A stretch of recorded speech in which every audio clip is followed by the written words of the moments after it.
Hello, I'm Umnik. I will solve CodeChef Starters, whatever it is called, and try to explain what I'm doing.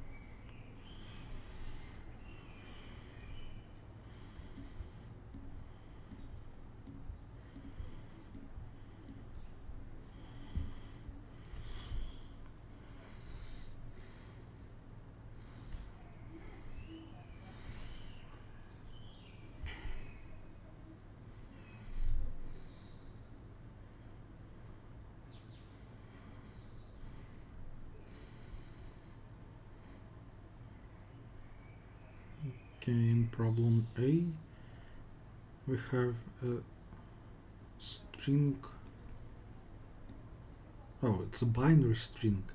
Okay, of length n, and two players play a game where in each move they should select two consecutive characters that are not equal and delete both of them. The player who cannot choose, who cannot make a move, loses, and we are asked to find who wins if they play optimally.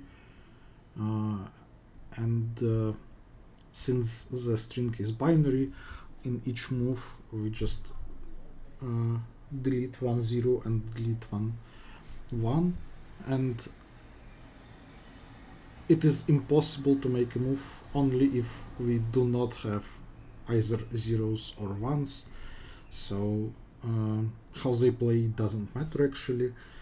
Just the number of moves will be minimum of number of zeros and number of ones in the initial string, and the answer only depends on parity of the number of moves.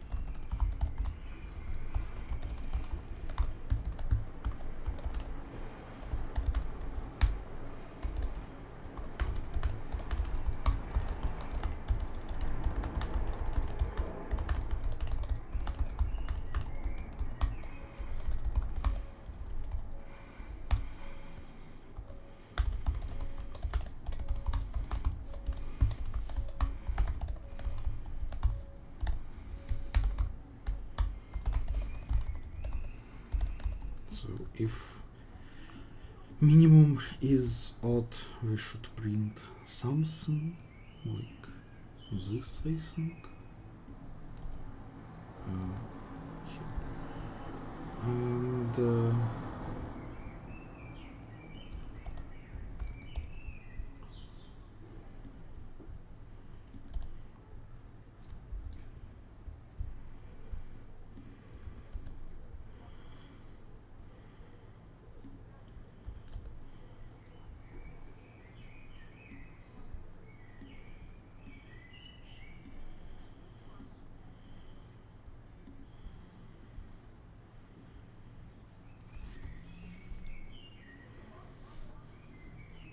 was it submitted? Okay.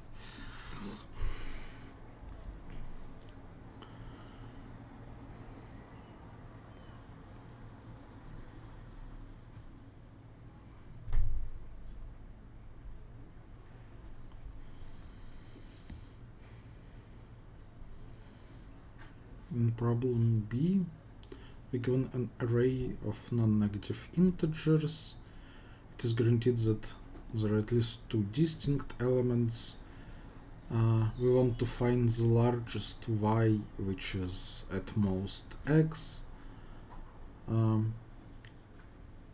such that if we take OR of y with every element, there still will be at least two distinct elements. So not all the ORs are the same.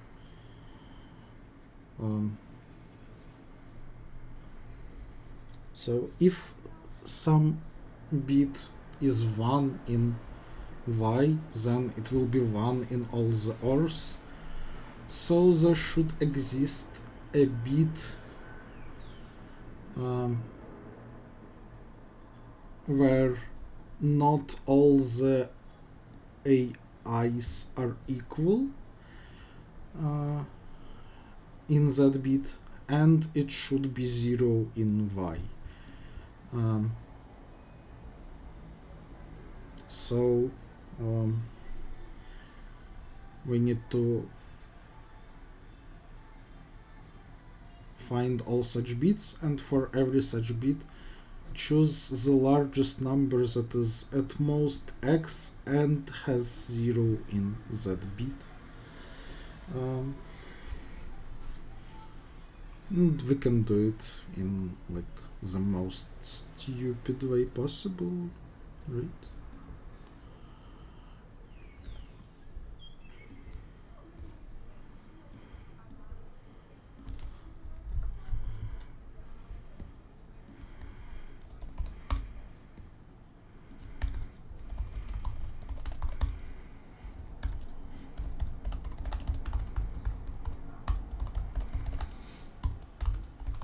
So k is the number of bits. All our numbers are strictly less than 2 to the power of 30, so we only care about first 30 bits.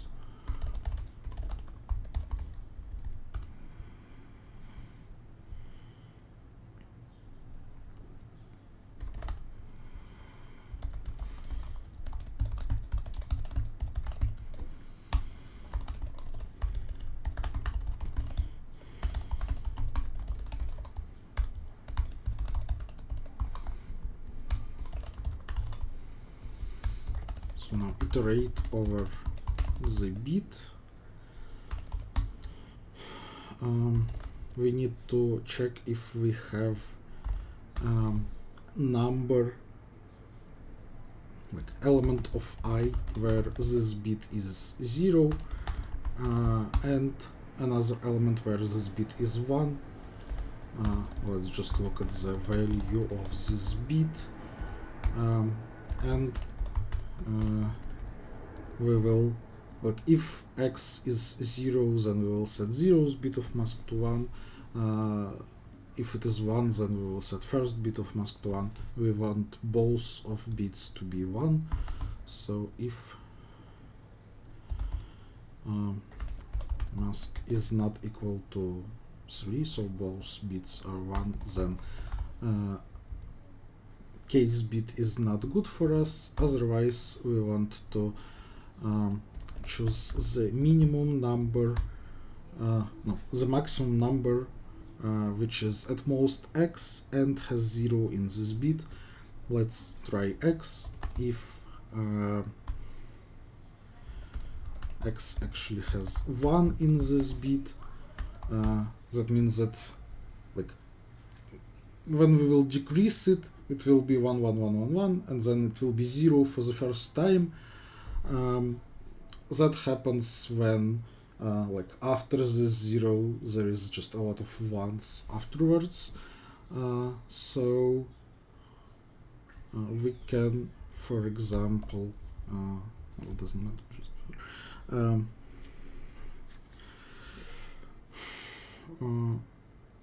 yeah, we can just shift y by k, then make it, then like shift it back. Now, like, last k bits are 0s and everything else as before, so it is 1 in case bit and then a lot of 0s, and then we do minus minus.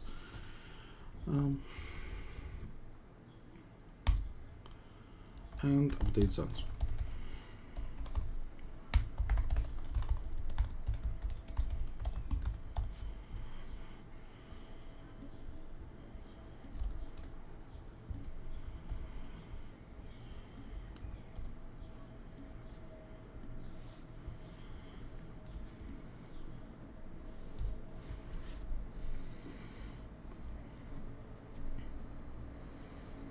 Problem C.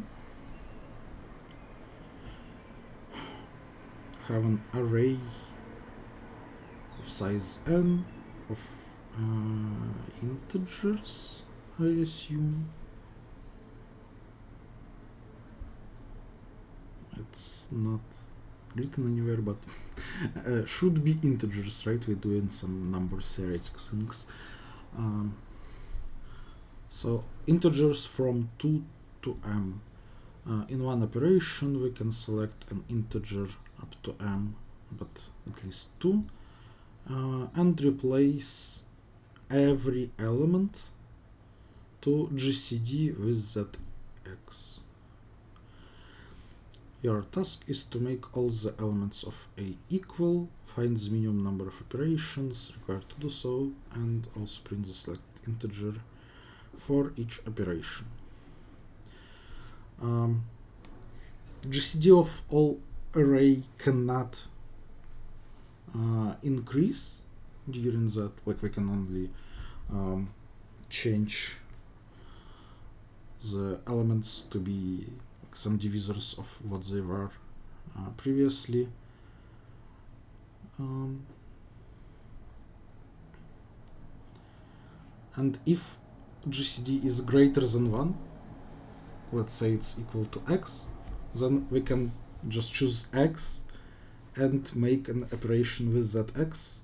Then since every number is divisible by z, the GCD will be just x, and we are done.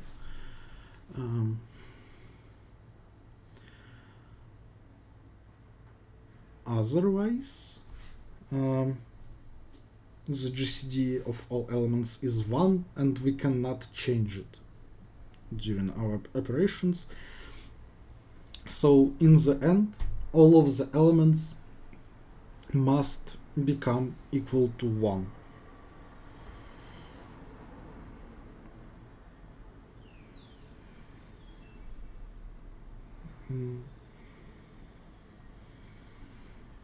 Yeah, and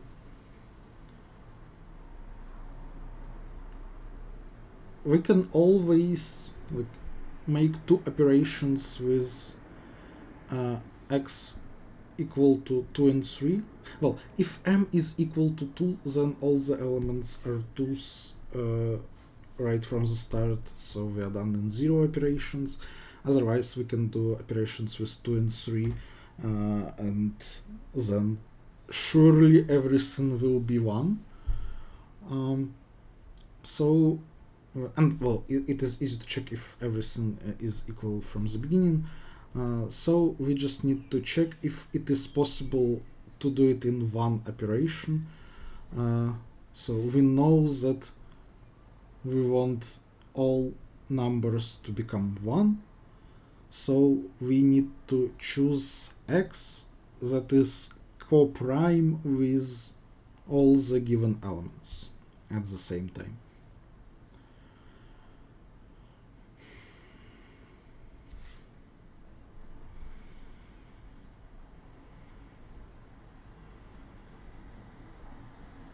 Well, we can factorize all the numbers and mark all the primes that divide at least one element.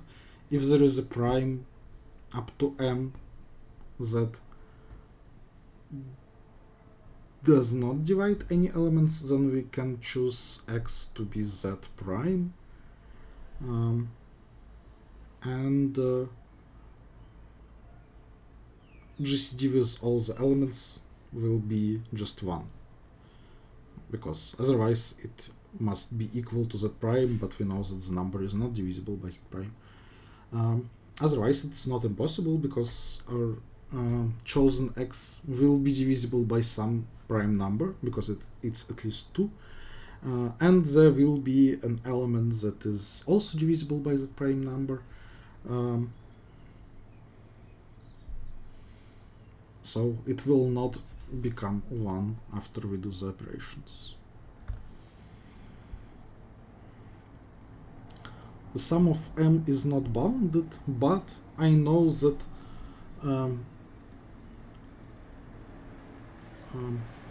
every number has just log number of primes. So if I just mark, just check like first n log +1 primes, I will surely find the one that is good, that is that does not divide any of the elements.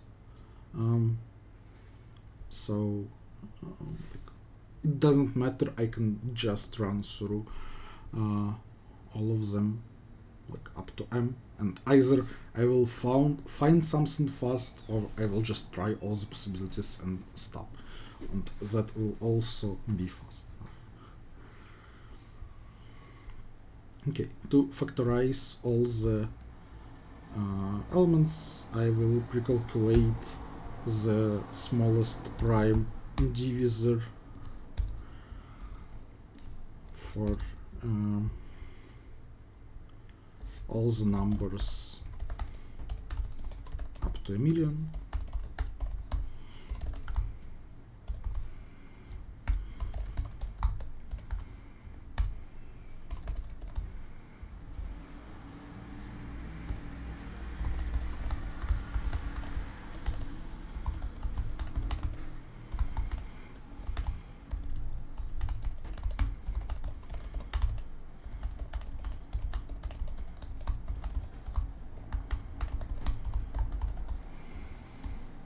This is the smallest prime divisor of each number.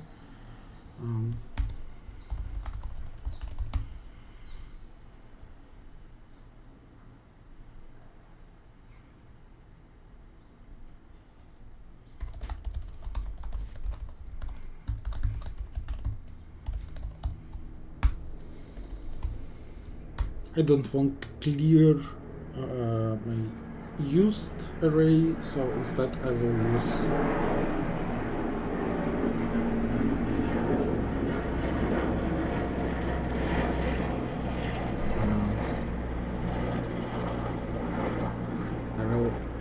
use used with timer.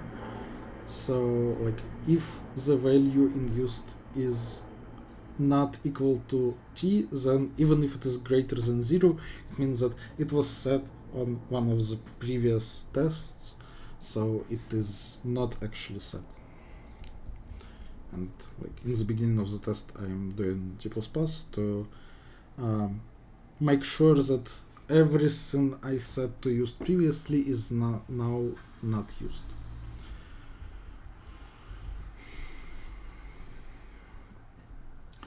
I don't have to actually store all the numbers, but I need to check that all the numbers are equal.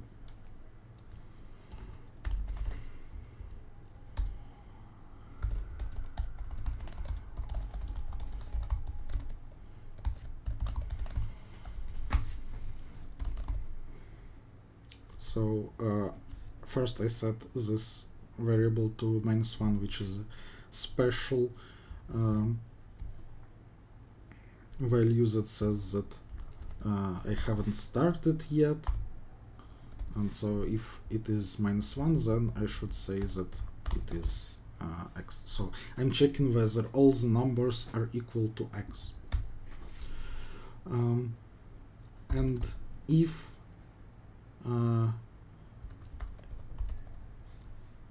the current number x is not equal to the number with which I'm checking, I will say that it is failed, and it has now special value -2, which is like no, not all the numbers are equal.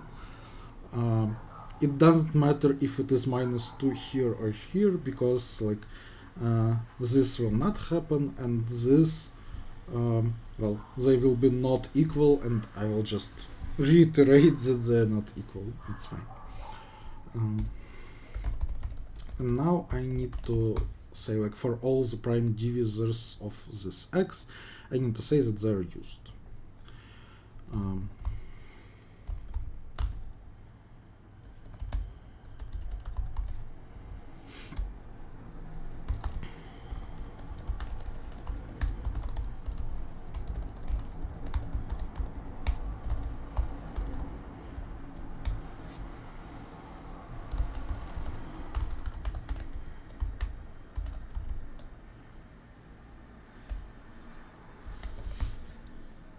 So in which case x is a good operation which will make all the elements. Alright, I also need to calculate GCD of all of them. Forgot about that for a minute. Right. So if they're all equal, then we are done in zero operations. If g is greater than 1, then we can use it and be done in one operation.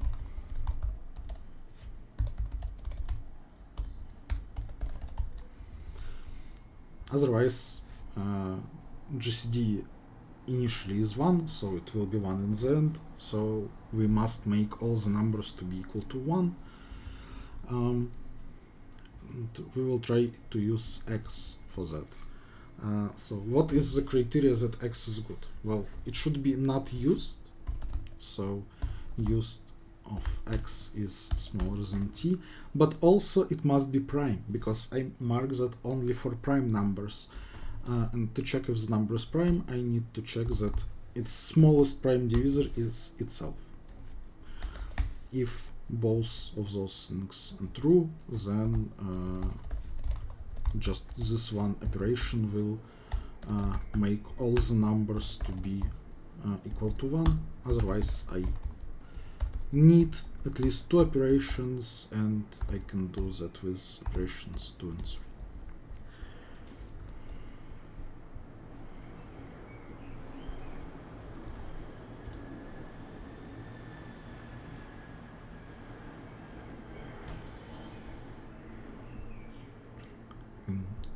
Great sample, guys. Well, let's at least try something else.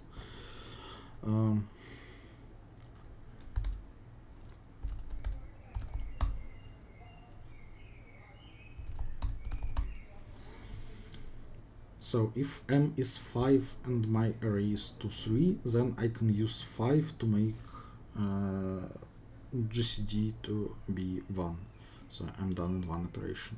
But if it is if m is 3, then all the primes up to 3 are used, and I cannot use them too. And let's try on something that is not just array of prime numbers.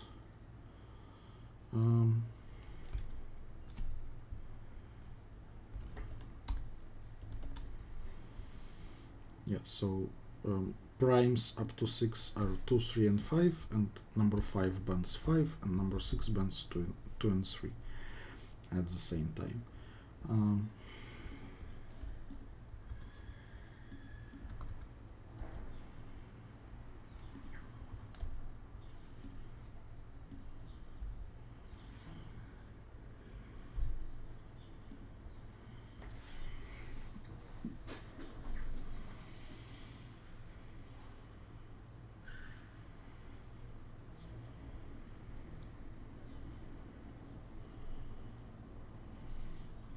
Problem D. For an array B of length m, we define its beauty as okay, reverse the array and then take sum of absolute values of differences of the corresponding pairs, and the score of B is the maximum beauty over all permutations. So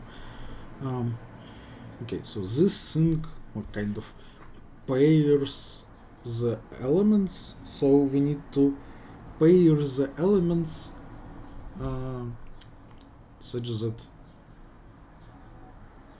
the sum is maximum possible, but that's just like sorting the array, right? Okay. Sure. Given integers n and x, find the sum of scores of all arrays such that all the elements from 1 to x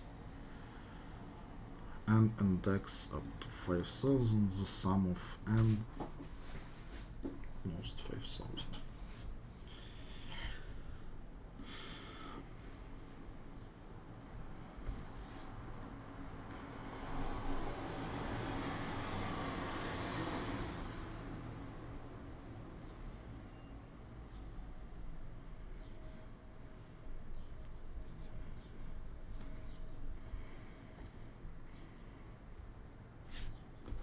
So let's draw this on the number line.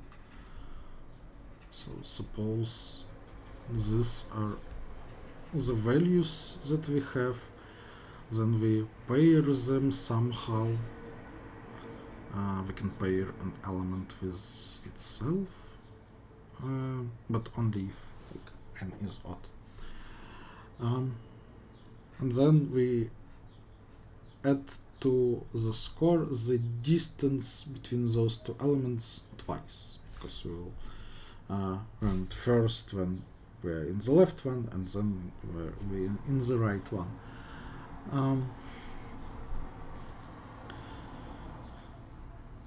Okay, so we can look at that as like this pair contributes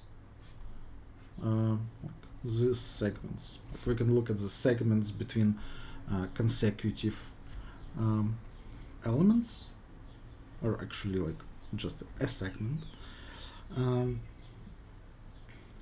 this will contribute like twice the sum of lengths of those elements, and this pair will contribute those elements. So if we look at some particular segment like this one, how many times can it contribute? Well, for it to contribute in a pair, one of the elements should be on the left and the other one should be on the right. So like here, if it is between I and I plus 1 elements,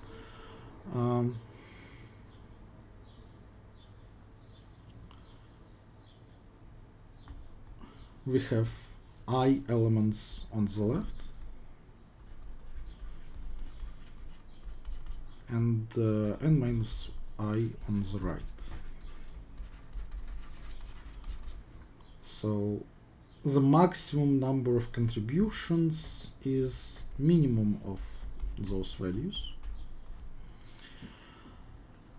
and we can actually achieve that if we just pair minimum with maximum, then second minimum with second maximum, third minimum with third maximum, which is basically just sorting the array. We will achieve that. Okay, cool. Now how to calculate all that for the sum over all arrays? Well, we can look not at the segment between two consecutive elements. Like the issue is that we want to look at the sorted array, but we need to calculate the sum over all arrays.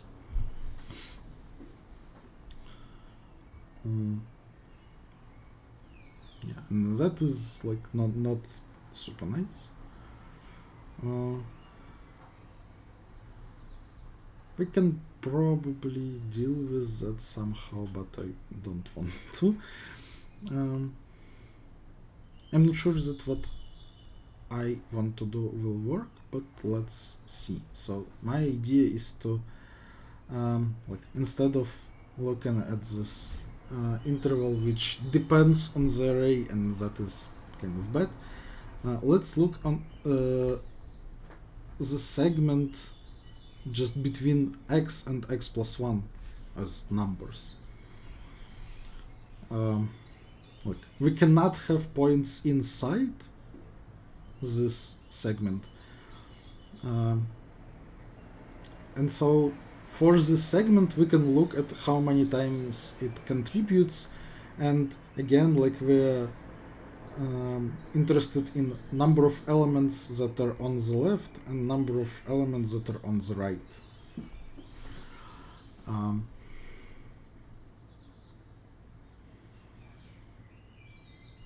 And like, if this is I and this is n minus I, then this segment contributes again like minimum of I and n minus I times its length, which is 1, to answer.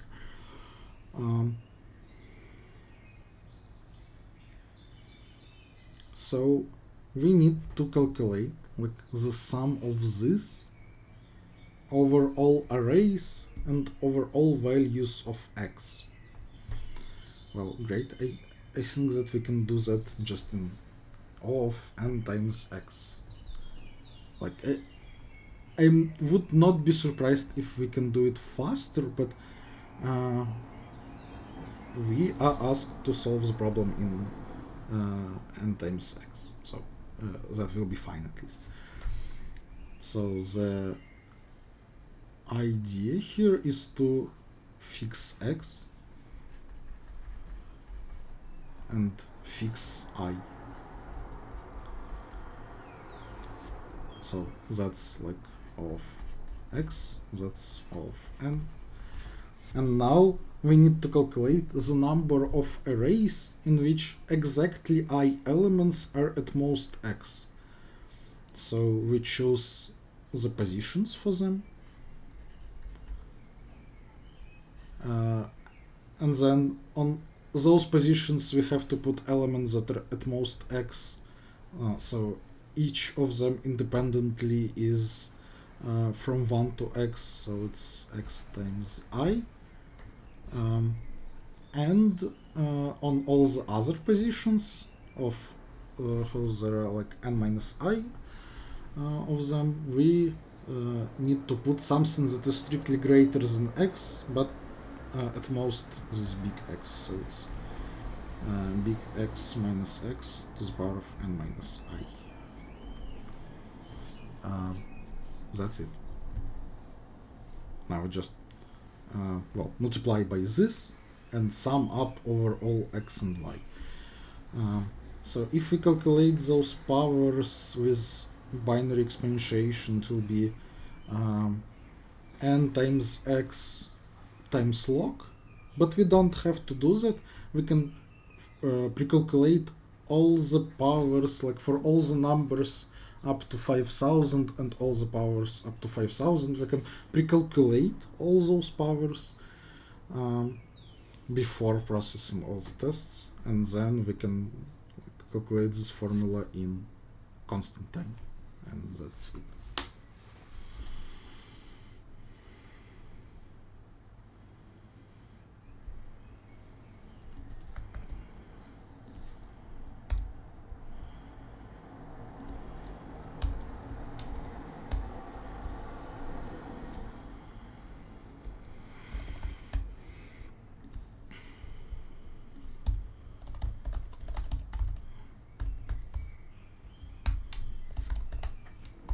So we have powers of numbers, and we need binomial coefficients. We need to pre-calculate all of that.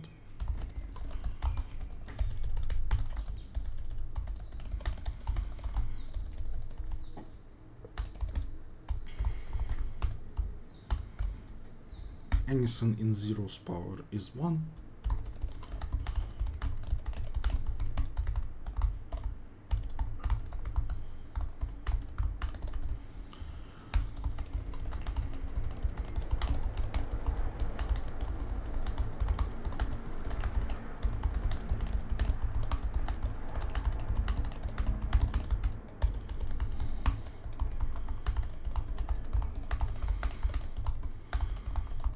And these are binomial coefficients.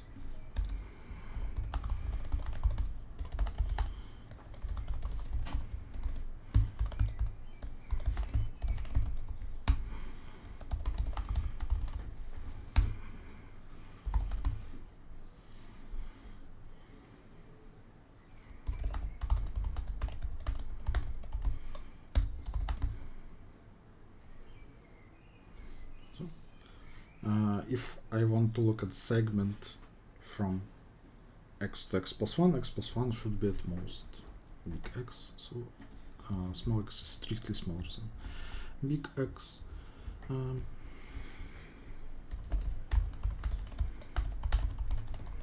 And also, like, I want in both parts to be to have like at least one element, so it's starting from 1 and strictly smaller than n, because the contribution is minimum of I and n minus I, so it's, if it's 0, then I don't want to calculate it, and just add to answer the formula that was written there, which is choose ni power xi power x minus x and minus I times minimum from I and n minus I.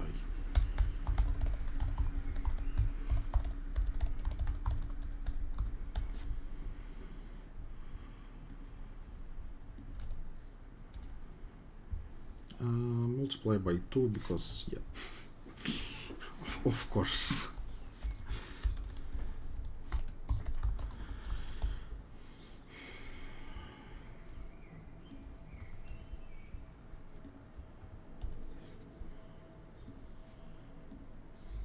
Because every pair is considered twice.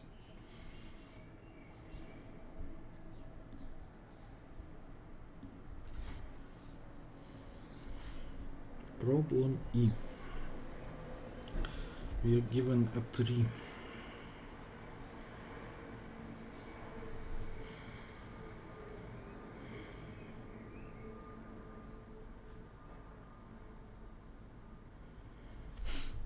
Suppose we root the tree at node R, then the score of the permutation is the size of the set containing LCA of consecutive elements in permutation.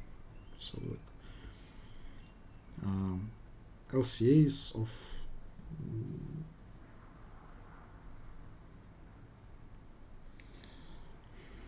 two neighboring vertices in the permutation.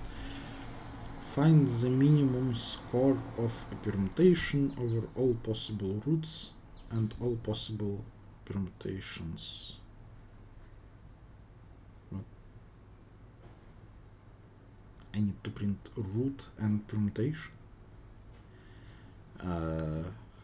Okay, I thought like for every root, right? But minimum score is 1.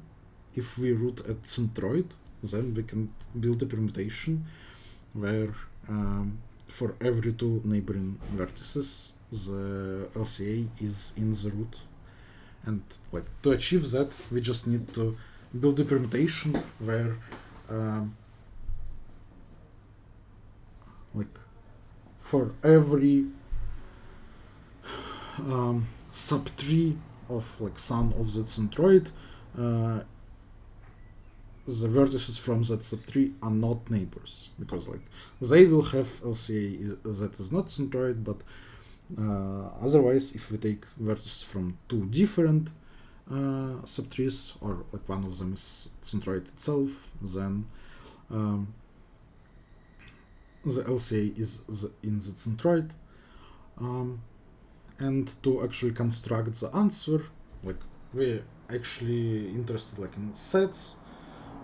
We know that like by definition of centroid, the size of all of the sets will be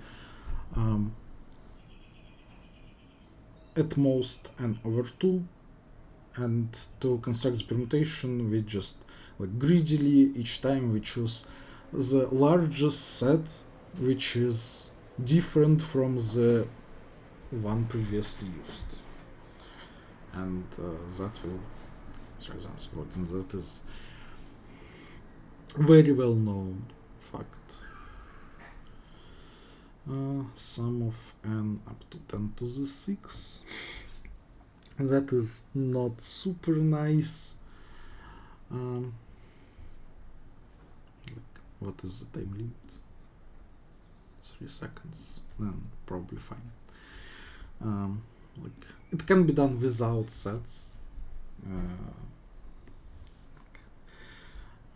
I think that it should be possible to do in linear time with like kind of two pointers kind of thing, and like moving things in vectors, but with set it's much simpler.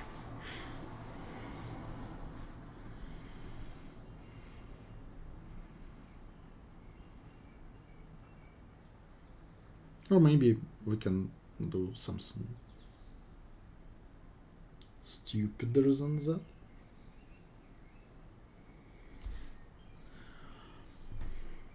Like just sorting the sets by size and then filling the positions in permutation, like jumping by two, like first, third, fifth, seventh, and so on, like all odd positions, and then all even. And it should be possible to prove that we will not have two neighboring equal elements. Yeah, let's do that. That's also analog because of sorting, but well, first you can sort using like counting sort, so it will be linear, and second, like sorting is much better than sets. Set is accepted. Okay.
So I will just write all the vertices like, by DFS. Basically, like all the sets I will find will be like segments in this array ord, and in array of pairs A, I will write the borders of those segments. But actually I need like I will need to sort them by size, so it's it's better to write size and left border, for example. So here I'm iterating over the neighbors of the centroid and saying like the current left border, let's just call it is okay. Run DFS DFS right. This one is DFS size from U is parent V, and K is currently the size of the list. So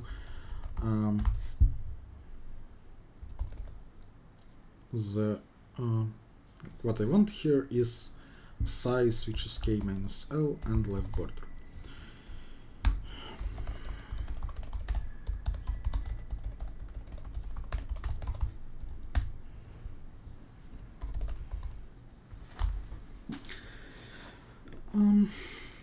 It should be okay if I just start from 0. But well, technically,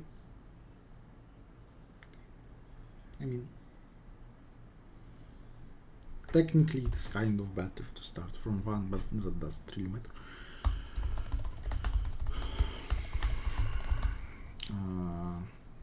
Right, like here I will need to mean no, yeah, it's fine. So here my segment is left border is stored as second, and the first is length, so right border is the sum of them.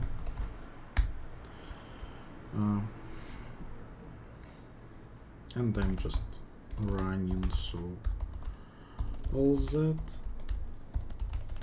and putting current vertex on position pos. Then increase pos by 2, but if it became greater than n, I should start from 0 now.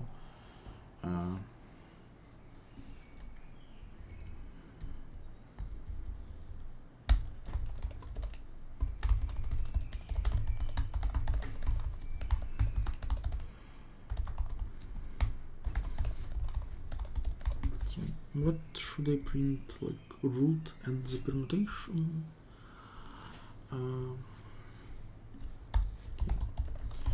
Root is V.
Problem F.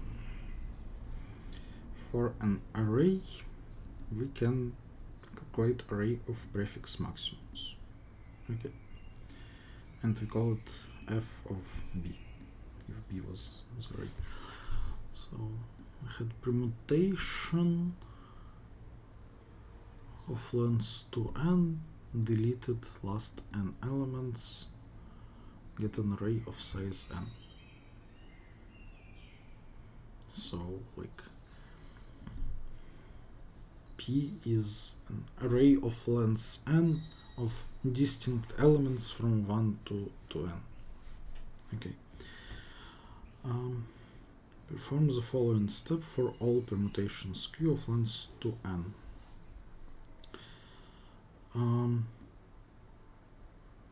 Well, actually not all, but all permutations that start with array P. And insert F in set Z, and we want to find the size of set Z. So, like, in normal words, we are given an array of length n of distinct numbers from 1 to n. We consider all ways to add elements, add n elements in the end to make it a permutation of length to n. For all of those permutations, we construct array of prefix maximums, and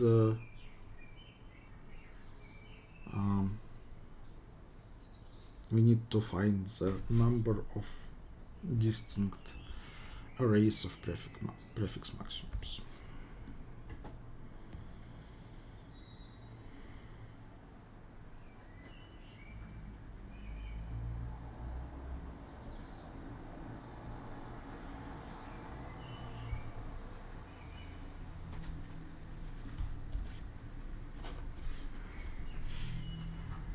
Okay, so we are given the start. Then we will add some elements. But if we look at the array of prefix maximums, like first n elements are decided by this. And we know that prefix maximums can only increase. So like we only care about the newly maximum elements.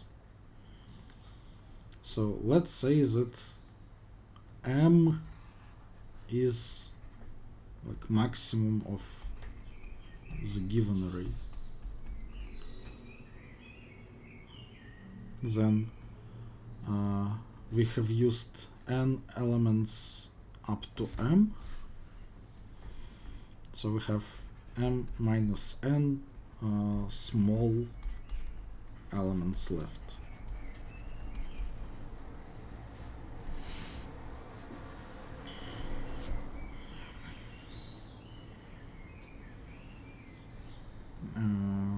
And 2n minus m big elements left. Only big elements can be new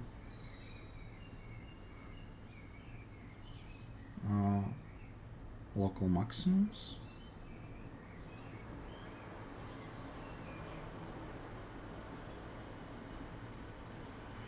And well, we are interested in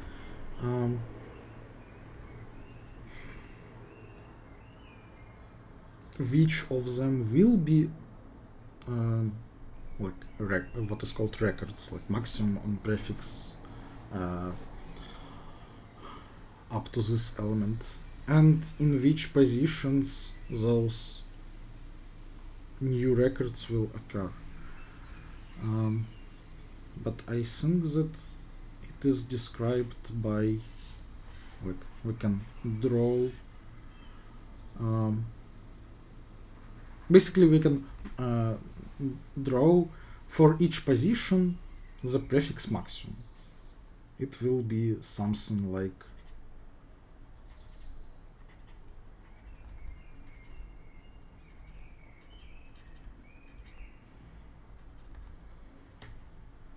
something like this. But we know that like for first I elements the current maximum must be at least I. So like all these points are higher than this line, and actually like we can draw it like a path that like, it cannot go lower than this diagonal, so it's kind of like bracket sequences, and we are given like first half of that path. So we start here and want to understand how many ways there are to get here without crossing this diagonal, but that's like the same as you like prove the formula for Catalan numbers.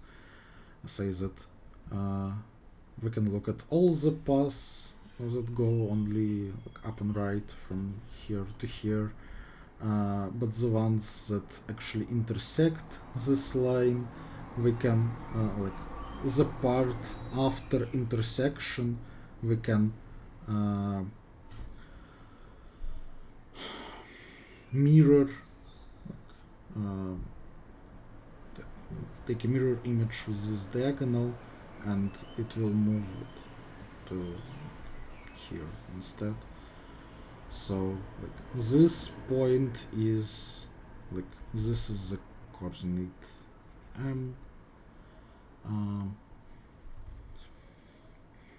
So I guess I start at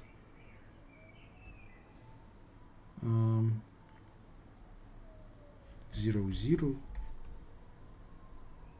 and at 2n to n,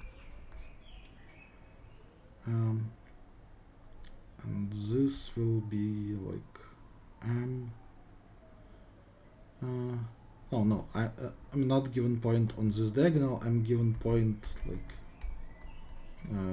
this first coordinate n, so like this point is nm. So I need to calculate the number of paths from nm to n to n that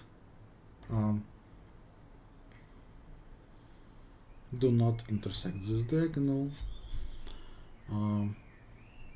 The number of paths that do intersect this diagonal and still arrive here will be so this is 2n plus 1, I want to say, and 2n minus 1. Yep, that's right. So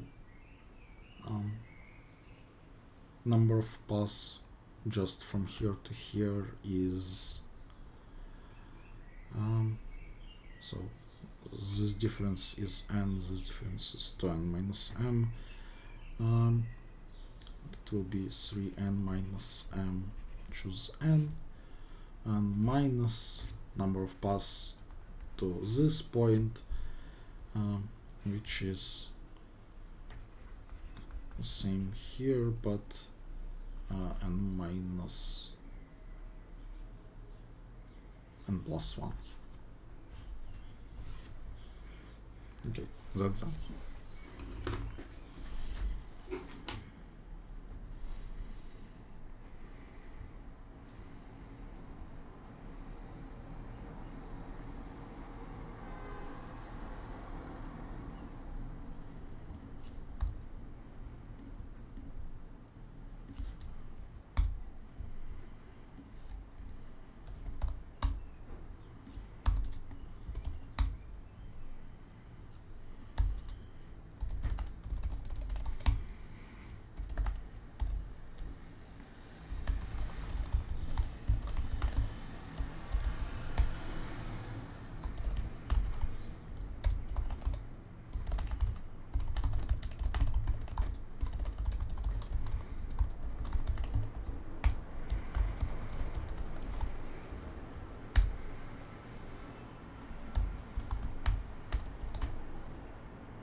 it looks like 3n, but m is at least n, so this is at most 2n.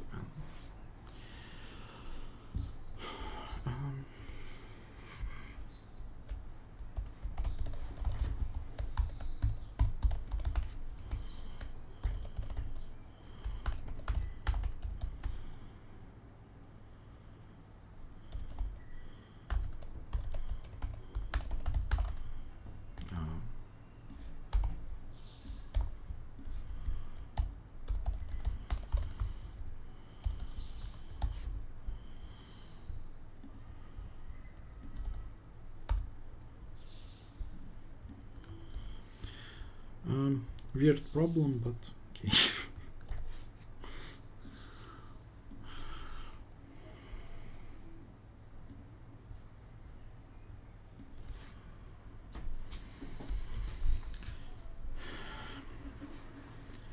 The last problem, given a rooted tree,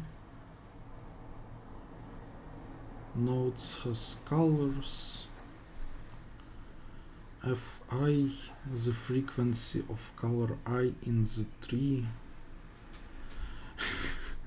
I expect I will not like this problem. As U, the set of colors of all vertices in the subtree of node U. For each node, calculate the product of Fi over all the colors that do not occur in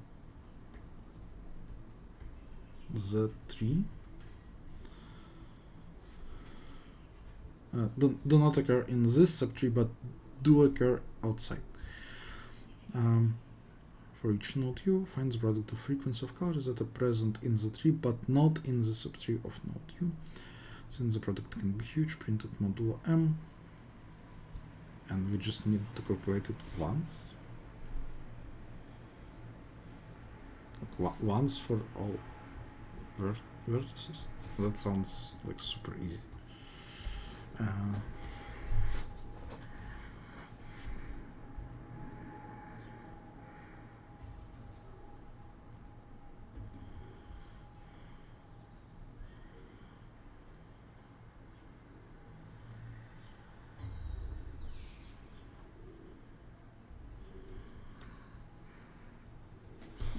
But yeah, because they give us modular, it might not be prime, like, and basically it's better not to use division. Like, we can use division, and it probably won't be that bad.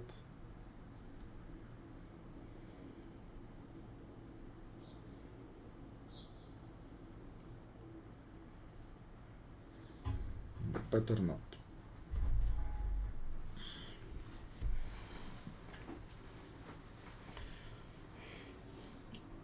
Does it matter that f are frequencies? What if it is just numbers that correspond to colors? Like, the sum of f is n. Maybe it's important for some reason.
maybe it is not super easy.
okay, we can use like mergeable segment trees. So the idea is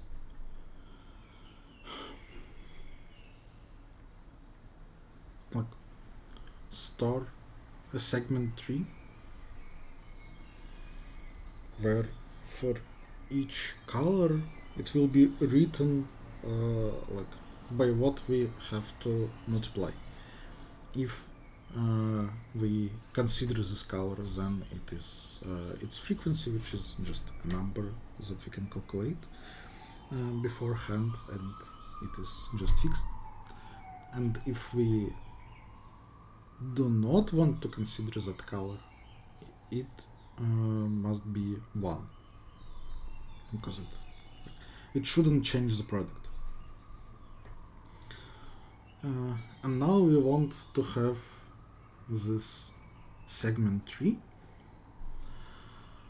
for all vertices. Like for given vertex, we want for all colors that are present in the subtree. I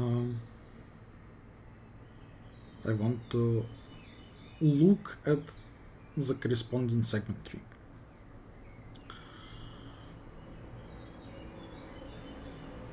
The issue with that is obviously like the size of the segment tree is linear.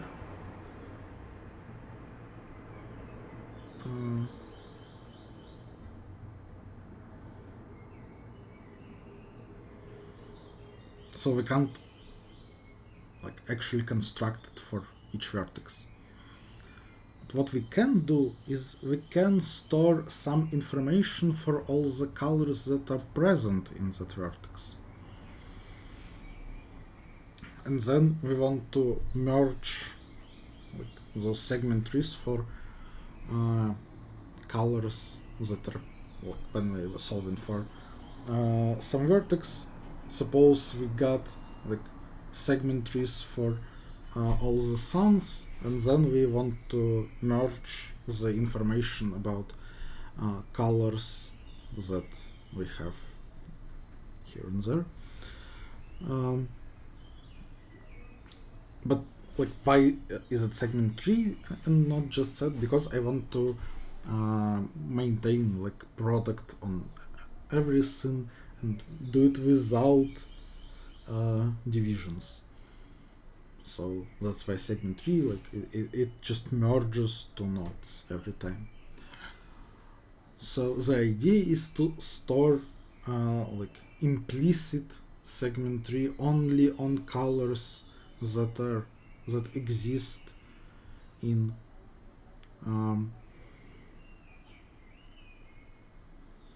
the subtree.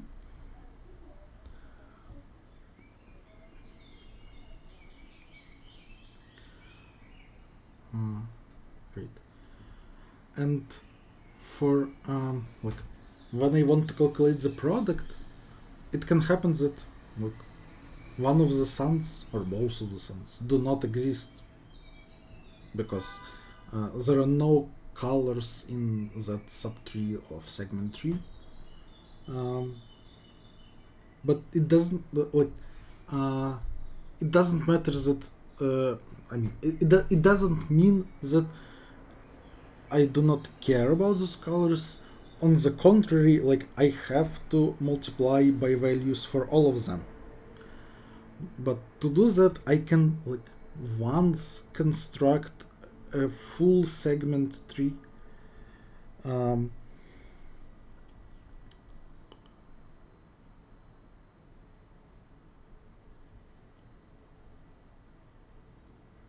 Like considering that I care about all the colors,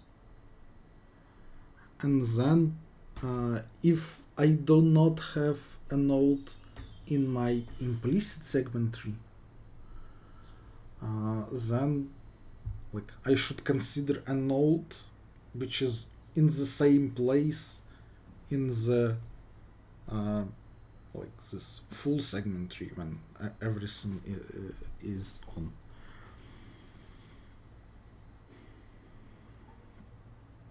And yeah, using that sync, we should be able to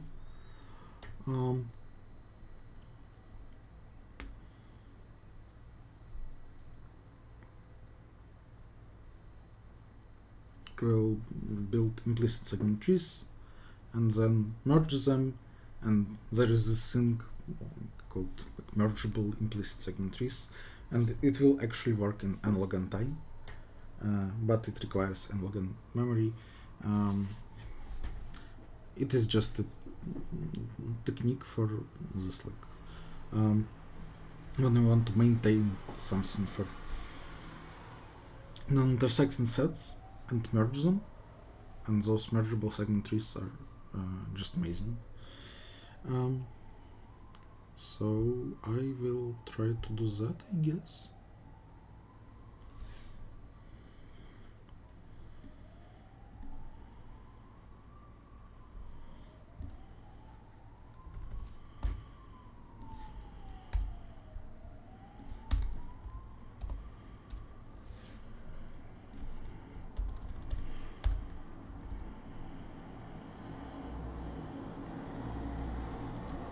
And we need multiplication.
Since the segment tree is implicit, I will store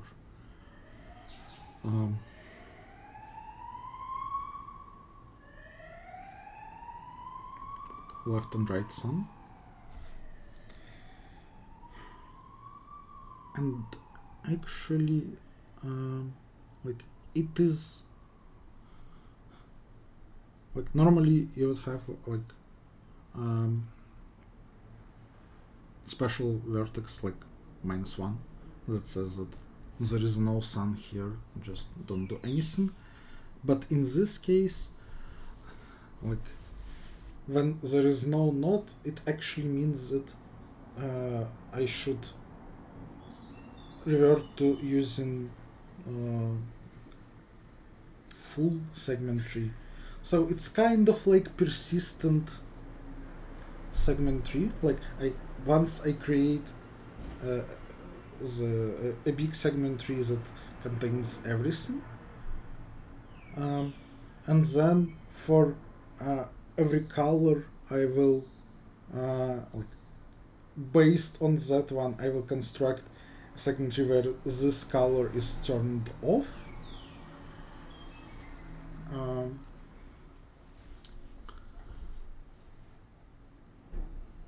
And so I will not have those -1s, but we'll see.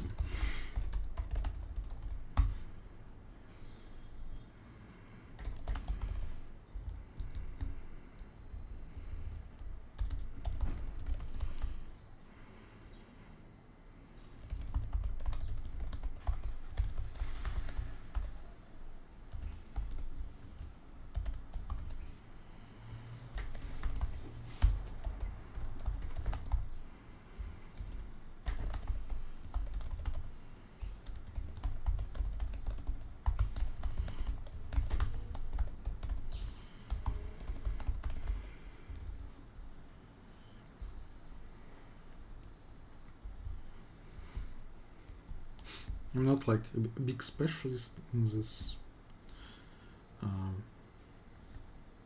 but it actually should be relatively easy to implement.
So we need to only consider colors that we have.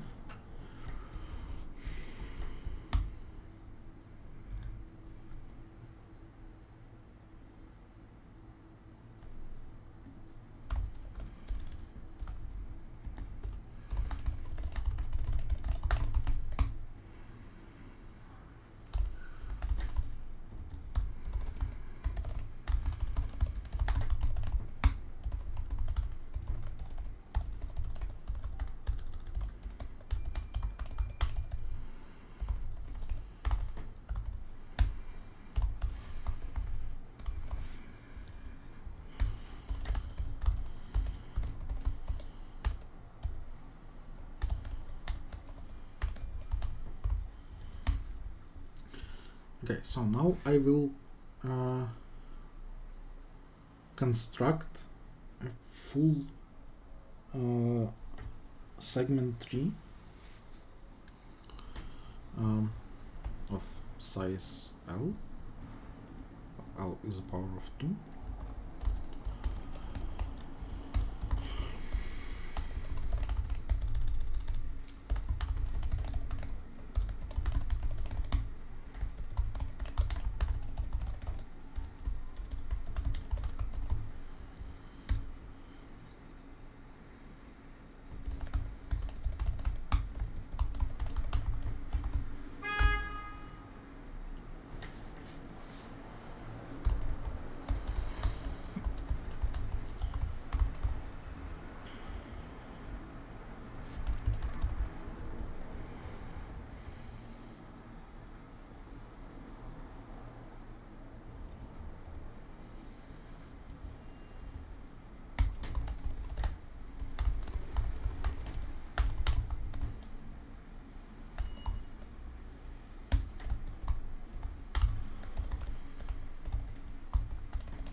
Alright, so now for each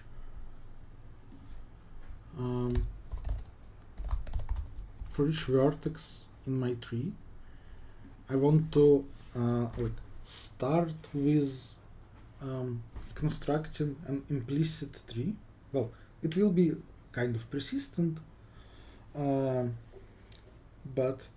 the important thing is that it only stores nodes for colors that are in its subtree, And for all other nodes, it uses this tree I just built.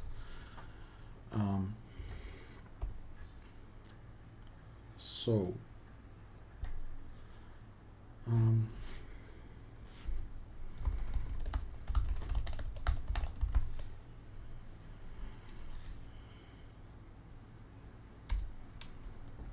each vertex will have a tree, and like in the beginning I will just take out color that is in this vertex. So I will write a function that takes a root of a tree, and I will always use the root of the full tree here, and like removes one pass.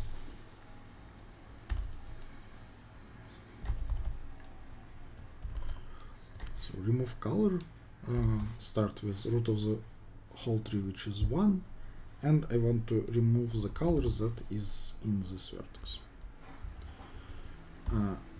And this function will return a root of the implicit tree that stores information as if in this color, like in the corresponding leaf, it is 1 written and not f of this color.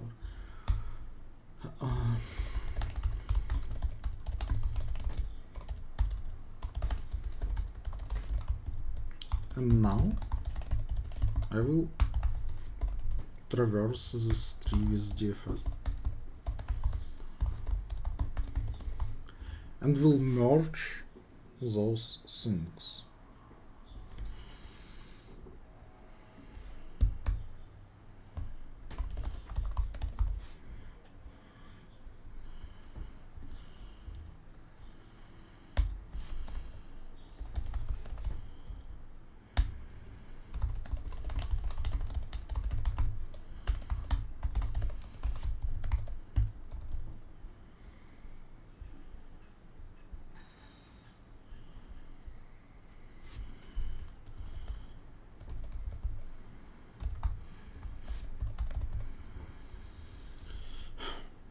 Like for some weird cases when mod is 1, which is allowed, I thought we were in 2023, not in year 2000. Well, it shouldn't be a problem if I write one mod here. But like I want to be able to just return 1 when something is not needed, like for empty product. And if I will have empty product in answer, it can be 1 instead of 1 mod, which matters if mod is 1.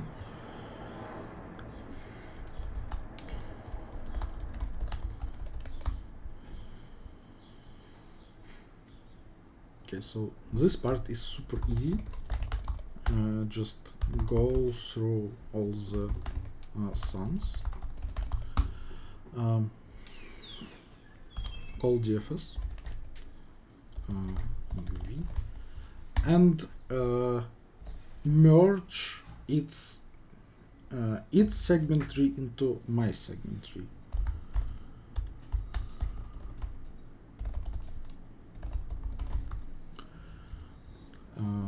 And just write down the answer.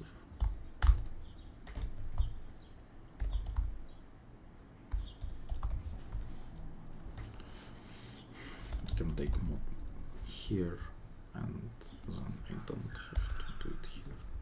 I can print ints. Should be probably a bit faster.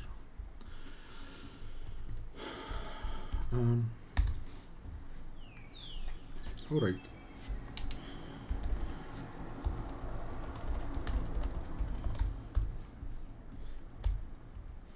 So now I want to merge two implicit segment trees. which so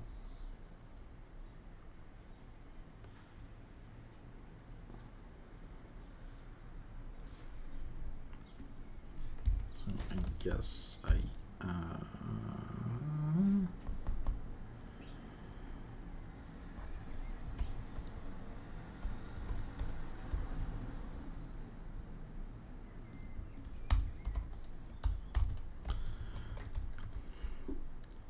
yeah, like they fall back on the tree that is start here, and like I only remove colors. So if I want to merge two nodes that are the same, just return one of them. That should happen only if they are both smaller than first size.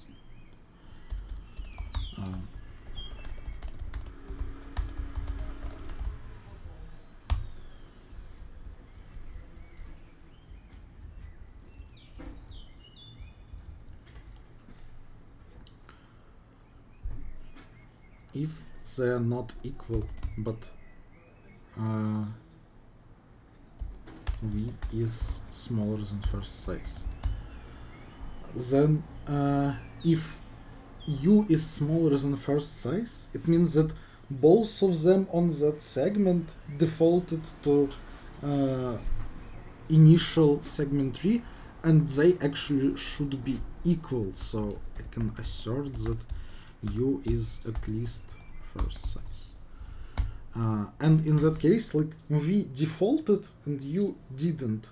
So like in the implicit segment tree, v like kind of doesn't exist. So I can just use u. And the symmetric case.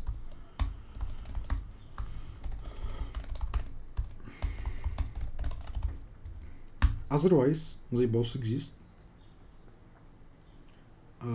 And I should just like merge left sons, merge right sons, and that's it. So left son of the result will be a merge of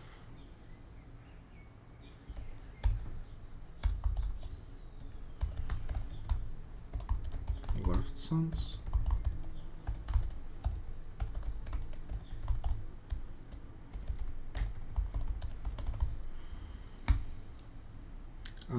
update the value. Let's just write update v and return.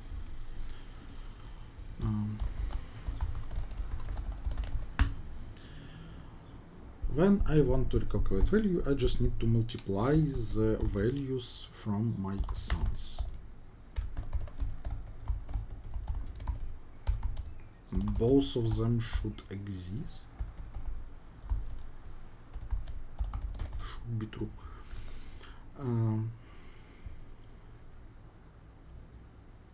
Right, that's it. Except I need to write this function to initiate this process.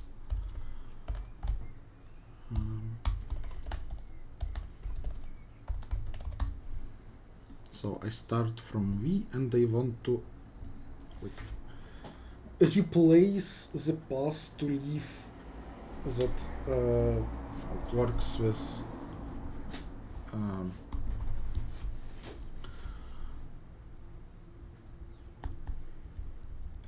color P with new vertices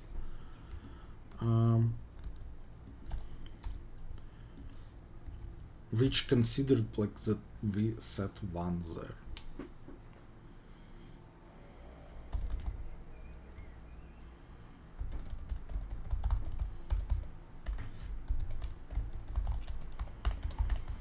So if P is not in the segment, should be small, then we do not have to change anything, so just return V.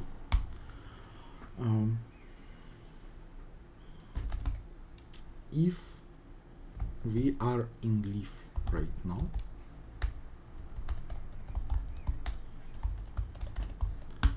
We need to create new vertex that should be kind of similar to the one we are using right now.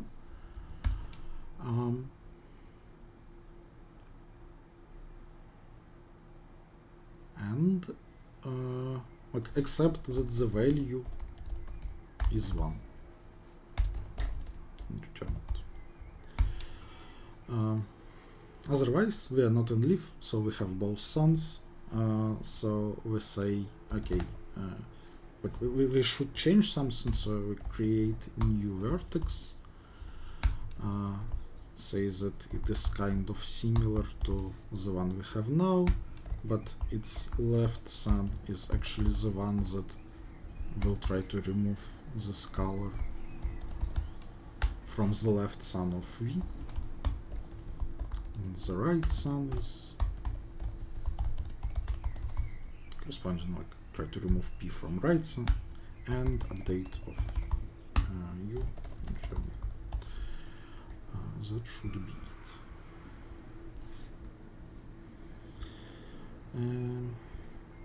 Unique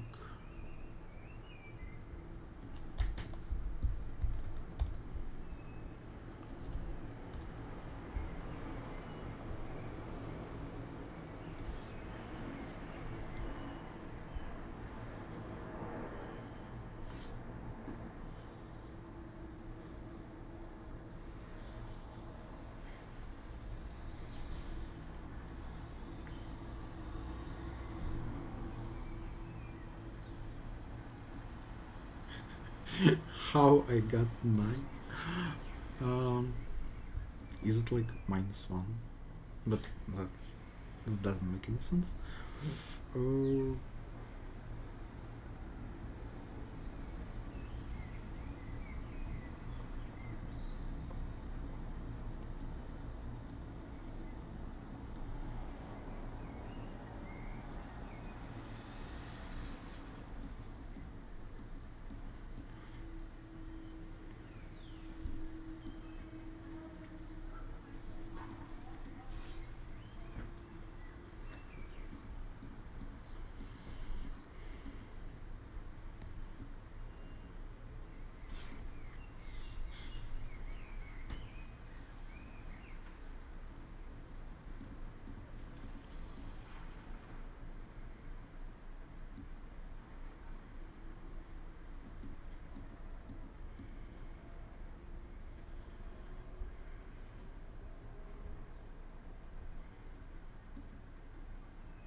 The timer that works only if the page is open is amazing idea.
Yeah, like leaves do not exist.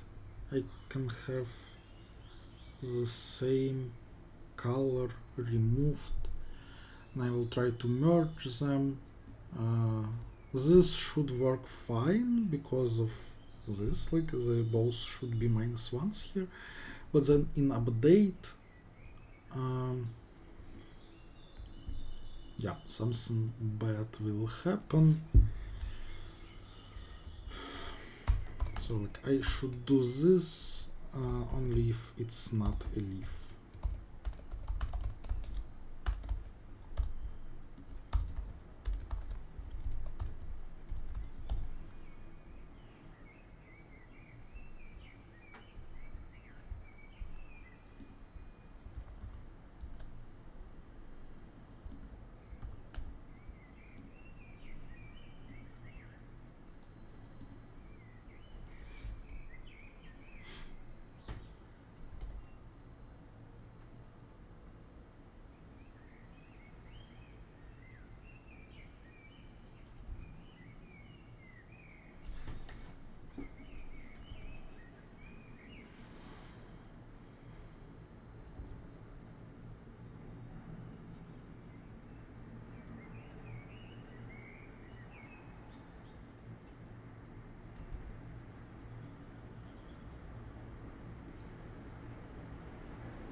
Cool.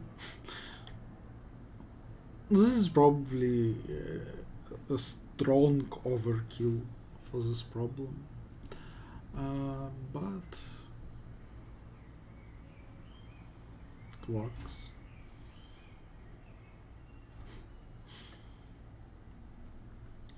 Right, thanks for watching. Bye.